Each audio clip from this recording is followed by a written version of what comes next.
Today, the FDA has approved 2 new therapeutic interventions that could serve as a functional cure for sickle cell disease. One of them, the first of its kind, to use CRISPR gene editing therapy. Let's talk about what this means and how it works. Sickle cell disease is the most common inherited blood disorder. It affects more than 20 million people worldwide and more than 100,000 Americans, predominantly Black Americans. 1 out of every 365 births of Black infants within this country are diagnosed with sickle cell disease, and the average life expectancy of those living with sickle cell disease is around 52 years old.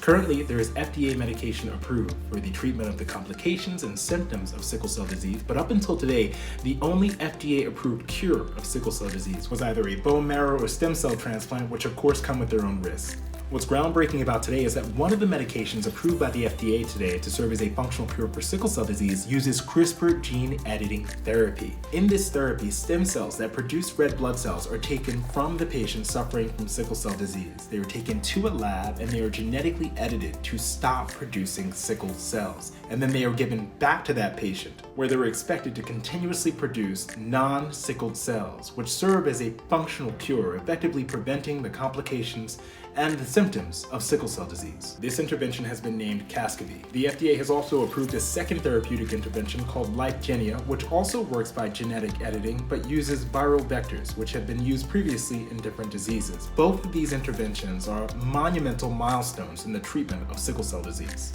Although historic, this treatment does come with important risks. It's difficult to manufacture and requires months of preparation. Also, a part of the treatment, patients will need to stay in the hospital for several weeks as they'll need preemptive chemotherapy to eliminate the malfunctioning cells that produce sickled cells. And because of this treatment will likely mainly be used for those with the severest forms of sickle cell disease. These therapeutic interventions and the research that will continue to advance them have the opportunity to eliminate the complications of sickle cell disease and improve the quality of life for those suffering from the severest forms of this illness.